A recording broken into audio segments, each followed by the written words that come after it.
प्यारे बच्चों, आज के वीडियो में हम स्प्रेडशीट यूनिट का session 2 link data and spreadsheet पढ़ेंगे। जैसे इसका नाम है लिंक डाटा एंड स्प्रेडशीट, हमने डिफरेंट स्प्रेडशीट्स में वर्कशीट्स में डाटा को कैसे लिंक करना है वो हम सीखेंगे। और इसके रिगार्डिंग हमारा पहला टॉपिक है सेटिंग अप मल्टीपल शीट्स। हम मल्टीपल शीट्स कैसे इंसर्ट करते हैं एक वर्कबुक में, एक स्प्रेडशीट में। जैसे कि हम बात करते हैं आइडेंटिफाइंग शीट्स। जब हम स्प्रेडशीट को ओपन करते हैं वहां पे नीचे लिखा आता है शीट 1, शीट 2, शीट 3। वो क्या हमारी शीट्स के नेम होते हैं, वो हमारी वर्कशीट होती हैं, शीट होती हैं, जैसा कि आप फिगर 2.12 में देख रहे हो। आगे है शीट्स को इंसर्ट करना। हम डिफरेंट मेथड से लिब्रे ऑफिस कैल्क में कैसे शीट को इंसर्ट कर सकते हैं। जैसे कि इन्होंने 3 मेथड दिए हुए हैं।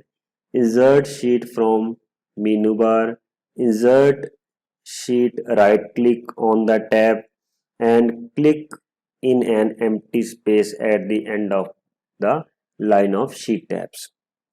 आओ हम इस पूरे को प्रैक्टिकल में देखते हैं।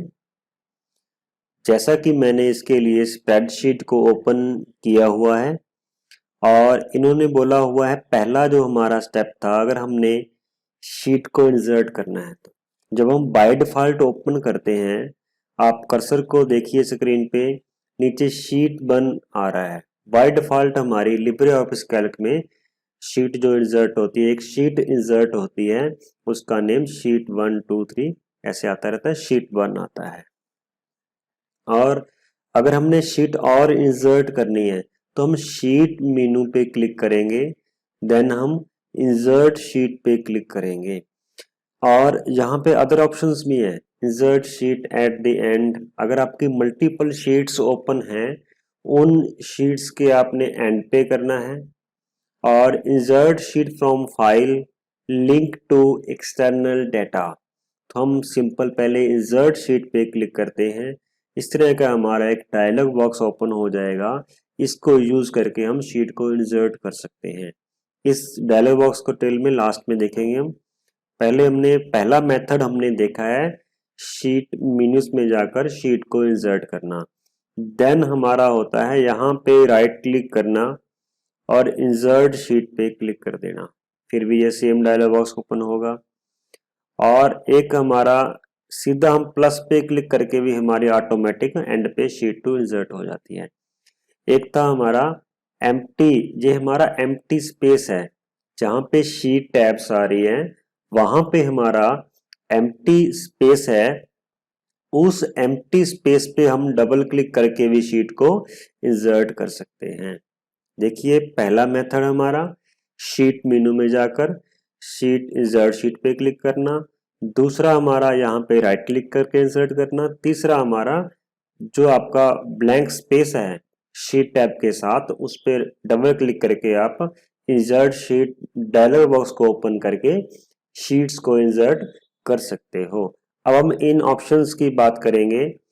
देखिए बिफोर करंट शीट मीन्स हमारी करंट शीट है 2, इससे पहले आफ्टर करंट शीट, आफ्टर इस शीट 2 के बाद में शीट ओपन हो, और कितनी शीट इंसर्ट हो, नंबर ऑफ शीट 2, 1 हमारी 1 आ रही है, 2 करनी है, जितनी भी आपने शीट करनी है जहां पे आप कर सकते हो। हमने 1 ही इंसर्ट करनी है।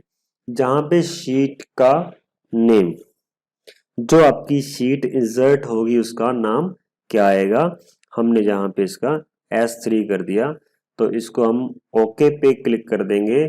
तो हमने बिफोर किया है, तो शीट 1 एंड शीट 2 के बीच में हमारी ये शीट इंसर्ट हो जाएगी। देखिए ये हमारी S3 के नाम की शीट इसके अंदर इंसर्ट हो चुकी है। एक था हमारा फ्रॉम फाइल।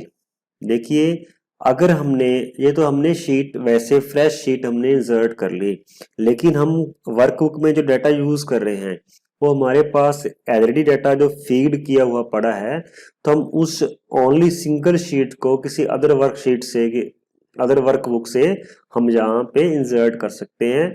तब हम यूज करेंगे फ्रॉम फाइल ऑप्शन का। तो ब्राउज पे क्लिक करेंगे, तो जो भी आपकी, जैसे हमारा 11th कॉमर्स 21-22 का जो वर्कबुक है, इसको क्लिक कर देंगे। इसकी जितनी भी हमारी इसके अंदर शीट्स हैं, मीन्स हमने इंग्लिश शीट्स, चलो हमने फाइनल रिजल्ट शीट्स को ले लिया, तो सिलेक्ट करके हम ओके पे क्लिक कर देंगे। एक होता है लिंक। लिंक मीन्स अगर जो आपका डाटा है उस शीट से लिंक्ड रहे तो आप इसको लिंक पे ओके कर देना, अदरवाइज सिंपल आप ओके पे करके शीट को इंसर्ट कर सकते हो। तो ये शीट आपकी फाइनल रिजल्ट के नाम से हमारी शीट इस मतलब शीट में इंसर्ट हो चुकी है।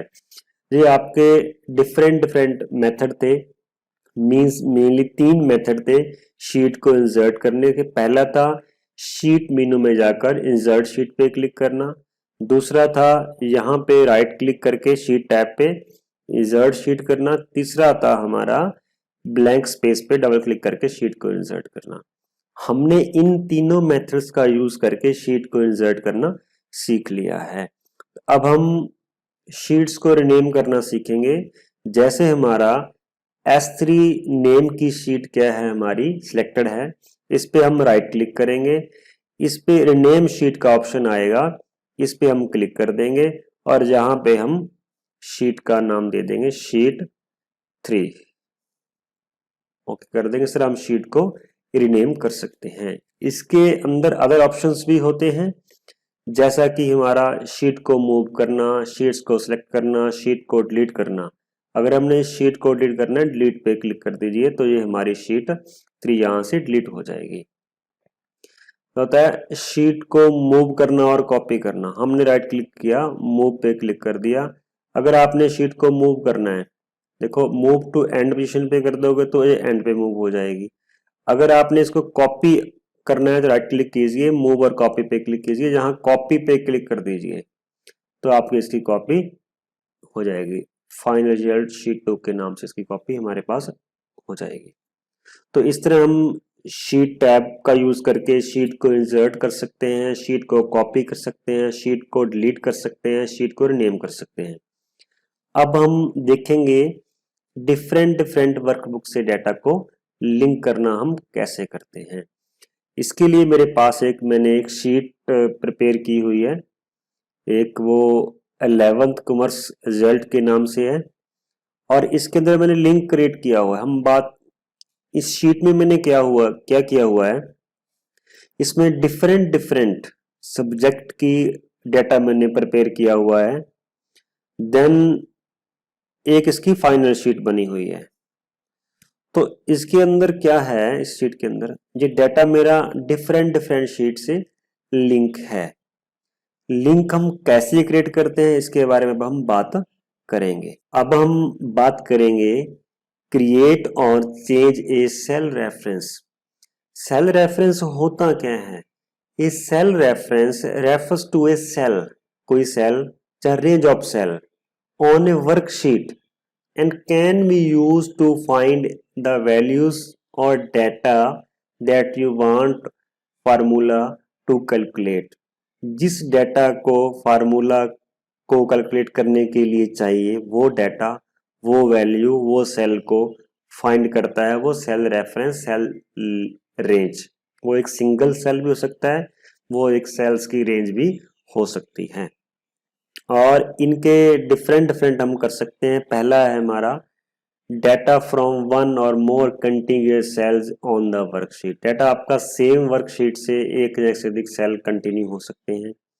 Data contained in different area of a worksheet, data आपका वर्कशीट के अंदर डिफरेंट एरिया से हो सकता है। Data on other worksheet in the same workbook, ये डाटा आपका दूसरी वर्कशीट में भी हो सकता है सेम वर्कबुक के अंदर।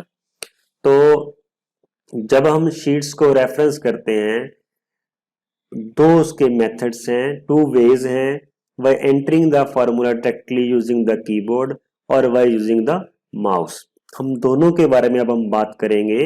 हम कीबोर्ड का यूज कीबोर्ड का यूज करके हम फार्मूला को कैसे एंटर करते हैं और वह माउस का यूज करके हम फार्मूला को कैसे मतलब सेल रेफरेंस हम कैसे क्रिएट करते हैं। यूजिंग माउस हम कैसे सेल रेफरेंस क्रिएट करते हैं, यूजिंग कीबोर्ड हम कैसे सेल रेफरेंस क्रिएट करते हैं।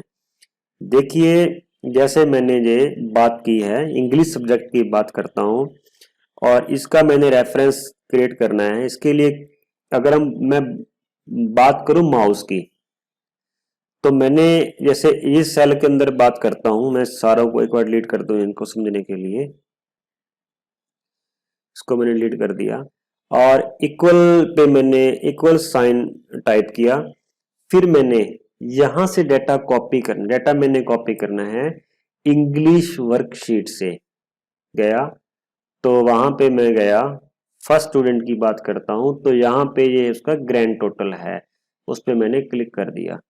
तो क्लिक करते ही हमारा देखिए यहाँ पे हमारा जो रेफरेंस आ चुका है, क्या आ रहा है, इंग्लिश डॉट N4 मीन्स आपकी जो शीट है उसका नाम इंग्लिश है और जो डाटा है आपका N4 सेल के अंदर पड़ा हुआ है। तो मैंने उसको एंटर कर दिया तो ऑटोमेटिक यहाँ पे ये डाटा आपका 71 वहां से कॉपी कर लिया। देखिए अब मैं अगर उस डाटा को चेंज करता हूं, मैं मीन्स मैंने यहाँ पे इसको कटिंग करके मैंने यहाँ पे 80 कर दिया, तो ऑटोमेटिक जो आपका डाटा है यहाँ पे 80 हो जाएगा। मीन्स डाटा वहां से हमारा लिंक हो चुका है। अब हम बात कर रहे थे रेफरेंस बाय कीबोर्ड। ये तो हमने रेफरेंस बाय माउस देखा है, ये हमने यहाँ पे इक्वल साइन टाइप किया, जहां से हम डाटा को रेफरेंस लेना है वहां पे क्लिक कर दिया, चाहे वो एक सिंगल वर्कशीट में है, चाहे वो आप सेम वर्कशीट में है, चाहे आपका वो डिफरेंट वर्कशीट में, चाहे वो आपका डिफरेंट वर्क में है, कहीं भी है आप वहां पे जाके क्लिक कर दोगे, वहां से आपका डाटा जो रेफरेंस है ऑटोमेटिक क्रिएट हो जाएगा माउस क्लिक करने के बाद, और बैक उस शीट पे आके आप एंटर प्रेस कर दोगे। अब हम बात करते हैं कीबोर्ड्स की।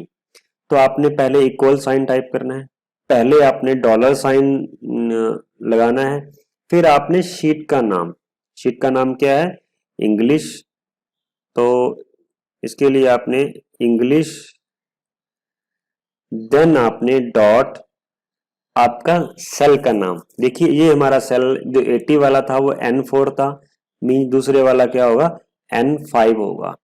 तो इसको एंटर प्रेस करेंगे तो ये हमारा रेफरेंस वहां से क्रिएट हो चुका है। देखिए वहां पे हमारा इंग्लिश शीट पे हम गए, चेक करते हैं, ये हमारा सेल क्या है, N5 है। देखिए यहाँ पे नेम बॉक्स में क्या आ रहा है, N5, N कॉलम है और रो नंबर क्या है, 5 है। तो इस तरह हमारा रेफरेंस क्रिएट हो जाता है। ये तो हमने बात की वर्कशीट के अंदर।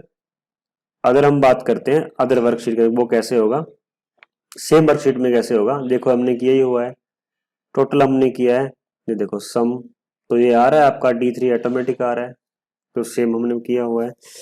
एक था रेफरेंस विद अदर वर्कबुक, वो कैसे करना है आपने अदर वर्कबुक से करना है। उसके लिए क्या होगा, पहले path and file name, sheet name and cell. देखिए creating reference with the keyboard, अगर आप किसी दूसरे वर्कबुक से डाटा को, सेल रेंज को रेफरेंस क्रिएट करते हो, लिंक करते हो, तो कैसे करना है, पहले पाथ एंड फाइल नेम आएगा, फिर शीट नेम आएगा, फिर सेल नेम आएगा, जैसा कि नीचे एग्जांपल दिया हुआ है। तो इसको हम प्रैक्टिकली करके देखते हैं। मीन्स हमने क्या किया, हम अनटाइटल वाली शीट 1 में गए, जहां हमने क्या करना है, उसका लिंक करना है। तो इस यहाँ मैंने इक्वल्स, मतलब हमने उनका रिजल्ट लेना है, तो मैंने इक्वल साइन पे क्लिक किया, देन मैं उस दूसरी वर्कबुक में जाऊंगा, जैसे मैं जहां पे चला गया और मुझे इनका जो रिजल्ट चाहिए मार्क्स वाइज, तो मैंने यहाँ पे क्लिक कर दिया। तो यहाँ पे क्लिक करने के बाद आप वहां पे देखोगे इसका जो रेफरेंस है क्रिएट हो चुका है। यहाँ पे क्या आ गया, पहले ये यहां तक क्या आ गया, उसका पाथ नेम आ गया, फिर आपका सॉरी यहां तक आपका डॉलर साइन से पहले तक क्या आ गया, आपका पाथ नेम आ गया पूरा, फिर आपकी शीट नेम, फिर आपका .j3 सेल आ गया। मींस पहले आपका पूरा उस फाइल की लोकेशन, फाइल कहाँ पड़ी है, डी में पड़ी है, यूजर्स के अंदर पड़ी है, कमल के अंदर पड़ी है, डेस्कटॉप के अंदर पड़ी है। फाइल का नाम क्या है, 11th कॉमर्स, ये फाइल का नाम है। फाइल का टाइप क्या है, .ods है। फिर आपका उस हैश का सिंबल है, फिर देन डॉलर साइन है, फिर शीट का नाम है, फिर .j3 है। तो आप एंटर प्रेस कर दीजिए, वो रिजल्ट जहाँ पे ऑटोमेटिक आ जाएगा। और आगे भी इस तरह इसको ड्रैग कर दोगे तो ये सभी के साथ लिंक हो जाएगा। ये हमने लिंक सीखा है अदर वर्कशीट के अंदर करना। और जो डेटा वहां से लिंक हो गया और वहां पे चेंजिंग होगी तो ऑटोमेटिक चेंजिंग यहाँ पे भी होगी। इसको हमने 302 को काट के हमने 400 कर दिया, तो वो भी यहाँ पे चेंजिंग होनी चाहिए। तो इसको आप रिफ्रेश करोगे, सेव करोगे तो इसको रिफ्रेश करना पड़ेगा थोड़ा सा, तो ऑटोमेटिक चेंजिंग हो जाएगी। ये चेंजिंग होगी। यहाँ पे मार्क्स कितने आ गए, 400 आ गए। तो इस तरह हम आपका डेटा डिफरेंट डिफरेंट वर्कशीट से, वर्कबुक से, सैलरी रेफरेंस क्रिएट करके लिंक कर सकते हैं।